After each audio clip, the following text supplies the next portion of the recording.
What's the difference between a credit lock, a credit suppression, and a credit freeze? Hey everybody, it's Shamika. Thank you guys for tuning in. Please like, subscribe, and share. I appreciate you guys' support. I wanted to bring you the real meaning of those terms so that if you are an individual that is fixing your credit, you can understand exactly what it is you are doing to lock and unlock your credit. That is only something you can elect to do with the individual credit bureaus after you sign up, register an account, and a lot of times that comes with a paid subscription.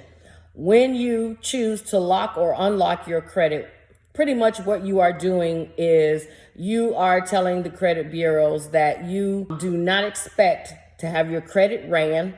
Especially when you lock it, you're saying that you're not expecting to have your social security number ran. You're not applying for any credit. So you're going to lock it to prevent anyone from applying for credit without your prior authorization. Now, if you unlock it, that is something that you do. What I do like about the credit bureau's option is they do give you the option to go on, log in, and just click to unlock your credit. And they want to run your credit, and then you get an additional 20% off of your order type thing. You can go and unlock your credit. So that allows that company to go ahead and pull credit, do an inquiry, and look at your credit to see if you can get approved. You got to catch what I said now. This is only through the credit bureaus, which means you have to have a paid subscription. These credit bureaus aren't your friends.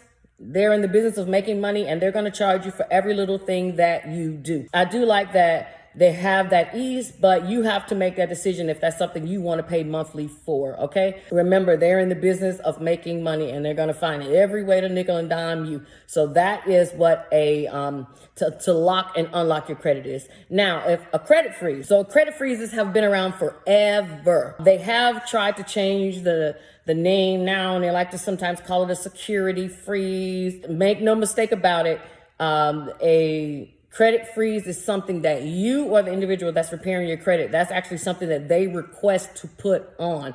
It used to be, and you still can do it, but a lot of people don't really do it that much now because you have the option to lock or unlock your credit. You used to be able to put a voluntary year freeze on your credit or a block on your credit so that individuals could not access credit without contacting you first. The same thing with the lock and unlock. The difference is, of course, the unlock gives you the option to turn it on and off when you please. Back in the day, you used to be able to just call a number and they would put it on for a year. And then if you wanted like an extended hold, or you were a military, you can get it for 3 years.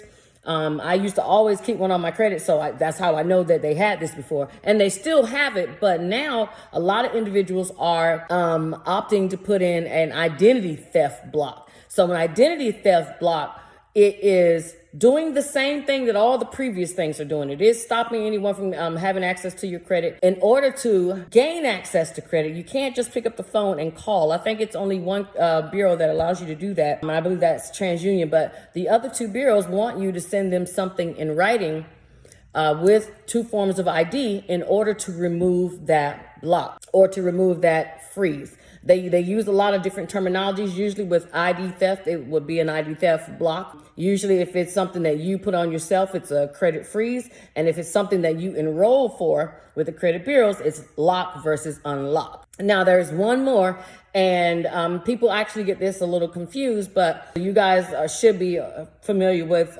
suppressions. And it's not really a credit suppression, it's really a file suppression. And what that suppression is, it does something totally different than the freezes. So a freeze, all it does is take the information that is currently there and it just stops anything from coming in or out. So what's there is what is there. What a suppression does, a suppression actually takes the information, kind of hides it, but they can't advertise that. Suppression sounds so much sexier, and so many people will pay for that more. Some of the companies that you would do a file suppression would be LexisNexis, your Microbill. You can do it with almost anybody that has information on you. You can even ask your local hospitals not give any give your information out to those companies that I mentioned. So the reason that I mentioned those companies, especially LexisNexis, because it's the biggest data collecting company out there, because they buy so much information, and they buy a lot of companies, and and plus I think they just recently got bought by Experian, so they have a lot of money behind them now. With LexisNexis, I mean, I can find out, or not I, but an individual can find out their very first email address, how many car accidents you had, if you have any public records, if you have any tax liens. It even shows if you had issues with law enforcement. I mean, and I'll put the link below so you guys can order your file. A lot of people do not know about ordering this file. I remember when mine came in, it was like 200 pages, and it was stuff that I had forgot all about. But it's all that info about you that someone just has to pay. Of course, this has to be some reputable company, and they have to verify and go through a lot of things. More than likely, this will be sold to credit bureaus. It will be sold to other marketing companies, things like that. It could be given to law enforcement if needed, if you were under investigation.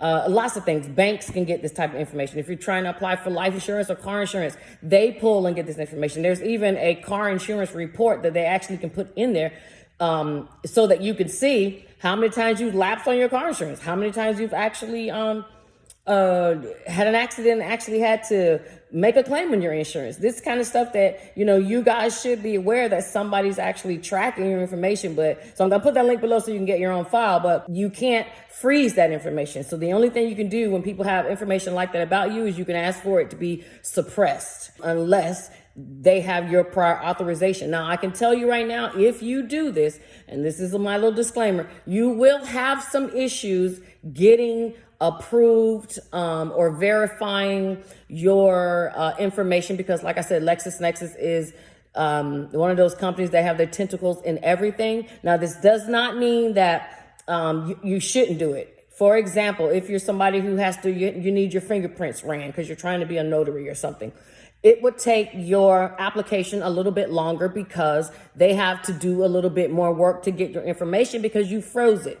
Now, if you know that you're going to put in an application for something, you do have the option to take the freeze off. Anytime you place a freeze, and you guys will see when you get your file from LexisNexis, they'll send you something in the mail that'll give you a nice little, I think it's like a 6-digit code. All of them have different lengths, but you get these codes, and I always say store them in your cell phone as a contact number, so that way you'll always have it, and you can store it as LexisNexis if you want. But in order to turn off your suppression, you're going to need that code. So you can actually call in and give that number and do it, or you can write in and do the same thing. You guys are trying to remove bankruptcies. You want to remove tax liens and all of those types of things. Remember, credit bureaus buy your information from these companies. So you need to make sure that you're suppressing your information with these companies so that your information is not being verified, and that's how it's staying on your credit. So yes, this is not something that they're going to put out and actually tell you. They don't want you to know about this, because if you do, then hey, you beat the system, and they don't like that. You should have some type of block on your account. With the way that identity theft is going these days, you need to make sure that you are safe. If you want to pay the monthly fee with the credit bureaus to have the option to lock or unlock your credit, cool, that's your choice. If you choose to put your own credit freeze or security freeze on your credit, I think that's a wonderful option to do. It's free. Yes, it is a little bit of a hassle to call in and verify your information, but to me, I'd rather be safe than sorry. Now, if you have the identity theft block, remember it can be removed too, but you need to plan if you're going to get credit, because it takes 2 weeks, because you have to mail your information in. And so for them to remove it, that still takes time. So I'd say you need to give yourself a couple weeks time to make sure that the identity theft block is lifted before you go and get credit, because if you're trying to go out and get it, you're just really going to be wasting your time. And then the suppression, that's only to keep your information private and keep individuals from selling and making money off of your name and your information. You would need to do this when you're trying to remove certain things from your credit, or you just don't want anybody to know anything about you. Make sure that when you request to have this block, that you put a phone number down. Bank needs to call to verify that it's you that's actually applying. If you don't have a number on file, you're going to get denied, or you're going to get one of those letters that say, the reply will say, check your mail in 3 to 5 business days for our explanation. So to prevent all that, make sure your number is listed on your credit report as a part of your security freeze, credit freeze, or your ID theft block. So if you have any more questions, please inbox me or leave them below. Thank you guys again for your support. Bye.